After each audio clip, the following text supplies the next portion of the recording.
Welcome to the Wizard of Radical Self-Respect, the Shepherd of Black Sheep. My name is Jared Mello. Today, I want to go over 3 reasons why people don't believe you about the narcissist and their abusive behavior. And this can be super frustrating and crazy-making when you've been mistreated, disrespected, abused, and then people don't even believe you when you talk about it. And it can be extremely invalidating and gaslighting all over again. But there's 3 reasons I'm going to go over. There are more, but these are 3 reasons why that could be the case. Number 1, the narcissist can be, or abuser, can be a completely different person behind closed doors than they are in public. In public, they might be super helpful, they might be fun, charismatic, funny, hardworking, friendly, but in public, people only see the good qualities of the person. But, and this is true for everyone really, until you live with somebody, until you see what they are like when they are comfortable behind closed doors, you do not really know that person. And it can be a humbling thing to realize, but I'm reminded of this again and again, because behind closed doors, that's where all of the terrible things can happen. The gaslighting, the invalidating, flipping the script, playing the victim, belittling, insulting, name-calling, you name it.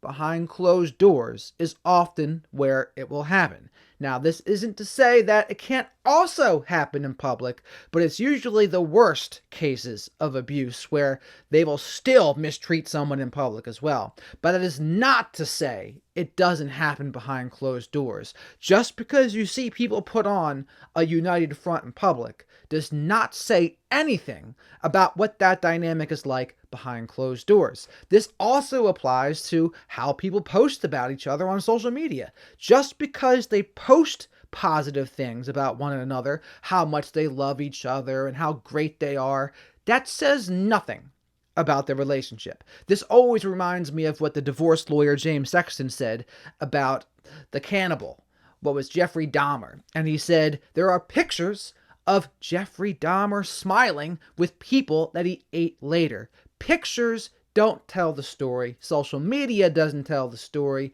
What you see of a person in public doesn't tell the whole story either. What happens behind closed doors, that is what tells the story.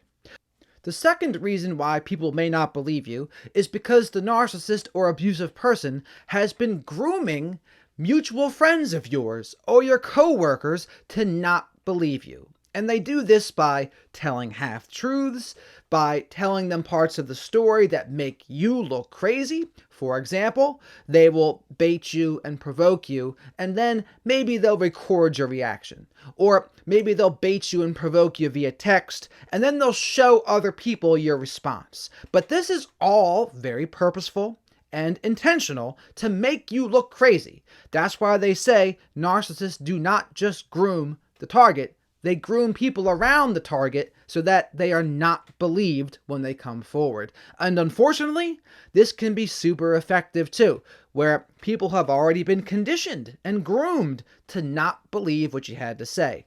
The abuser may say something like, yeah, they probably think I'm the abusive person, but that just goes to show you how crazy they really are. And unfortunately, this can be pretty effective for them to do. So when you come forward, they've already been groomed to not believe you. They've been told you're crazy. They're told you're out of control. They've been shown recordings or parts of your text messages. But these are all half-truths. These are things that are only telling part of the story.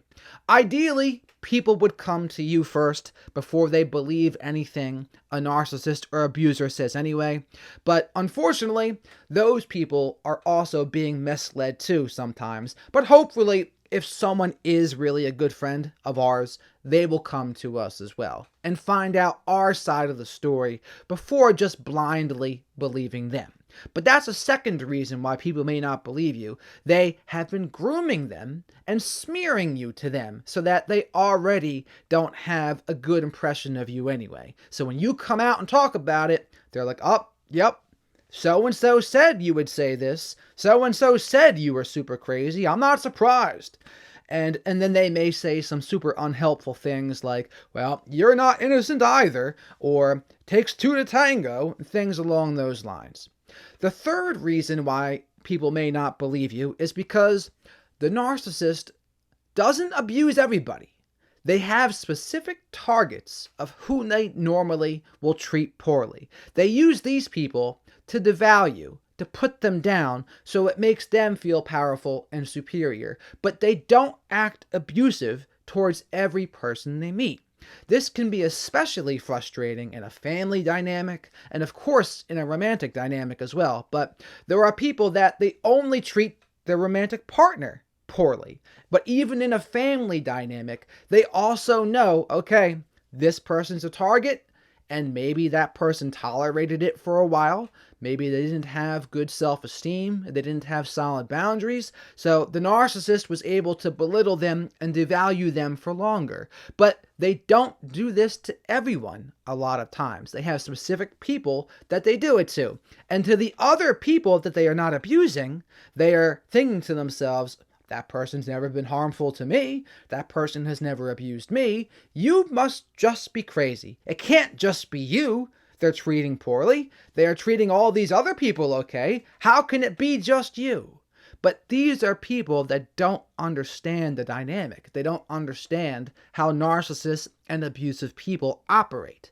An abusive person or a narcissist, they are not a viable and reliable source of information about something that is going on in a relationship. You cannot go to them and get the full truth. You cannot go to them to get the whole story. You have to go to both to truly get the full story in that case. But they don't treat everyone with the same level of disrespect. They pick and choose. And this goes to show you, that's how you know they are aware of what they are doing to people, because when they pick and choose, they do have an element of control to it.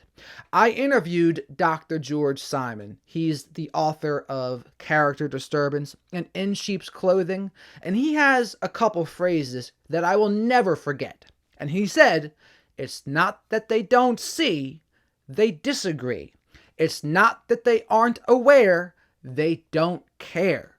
That is what is really going on. They know who they think they can get away with it and who they can't get away with it. But once we learn about concepts like radical self-respect, having boundaries, having a solid sense of self-worth, we would never let that happen to us again. And that's why when we finally have boundaries, they become furious. And then when we go no contact because they refuse to respect our boundaries, they get even angrier because they have lost control of us. But just know they do have that level of control of, yes, I know I can treat this person poorly, but I wouldn't dare treat this person poorly. And it goes to show you that is just a different level of disrespect, and it's malicious. They know what they're doing. It's not that they are losing control. They are taking control of other people. And they do that with specific people. I got some of that from Mr. Lundy's book. He talks about that, how a lot of abusive people, they do not lose control as they would like to have people believe. They take control of others. And they take control of specific people that they think they can get away with it with. But once we become aware of what's going on, we put our foot down. And we don't tolerate that anymore. And I get it. I was someone that was targeted myself in the past. And partially, it was because I didn't put my foot down. It was because I didn't have a good sense of self-worth, and I didn't know what abuse was. I didn't know what disrespect was. And I thought it was just normal. I thought, this is just normal. This guy's just treating me this way, and that's normal. Or this woman's treating me this way, and that's just how it goes. It took me to learn about all of this stuff to really see it and say, okay, no, that was disrespect. That was abuse. And guess what? I don't deserve to be treated like that, and neither do you.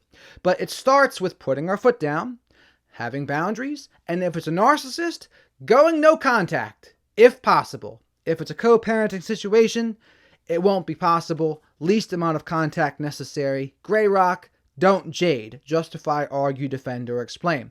But the fact that they can pick and choose like that is really cruel. And if you pay attention, that will be what you see a lot of times, is they are picking and choosing. It's not everybody, it's just some people. To reiterate the video here though, the 3 reasons why people may not believe you. Number 1, they can be a completely different person behind closed doors than they are in public. They can be sweet, kind, generous in public, but behind closed doors, the mask is off, and they can be a rotten person behind closed doors. Number 2, they've been grooming people to not believe you. They have been conditioning them by smearing you to them, and they're showing half-truths. Maybe they have recordings of you, they're showing them text messages, but they are not showing them the whole story or telling them the whole story. They are telling them your reaction. They are not telling them about their baiting and provoking. And the 3rd reason is they don't treat everyone the same. They know who they can abuse and who they can't. They have specific targets. But once we become aware of their abuse, we put our foot down, and they won't be able to do that again. But they have specific targets that they treat poorly. It won't be everybody they treat poorly, but they'll have specific targets a lot of times. And once we become aware of this, we make sure that we will not be a target again. But that is what you will see. It is malicious and it is cruel, but that goes to show you they do have more control over this than a lot of people would have you believe. And even them, the narcissist or abuser themselves, they'll say, I'm losing control. I lose control when I'm angry. No, you take control of others when you're angry. You put down others when you're angry. You belittle others when you're angry. And you do all of that because it makes you feel powerful and superior. But those are 3 reasons why people won't believe you when you talk about what happened to you. And when you share the abuse, they'll say, oh, they said you were going to say that, and it's because they've been groomed, and they're also a different person behind closed doors, and they don't abuse everybody. They only have specific people that they abuse. If you got this far, please remember to subscribe to the channel if you haven't already. Like the video if you liked it. Share this video with other people that you think might benefit.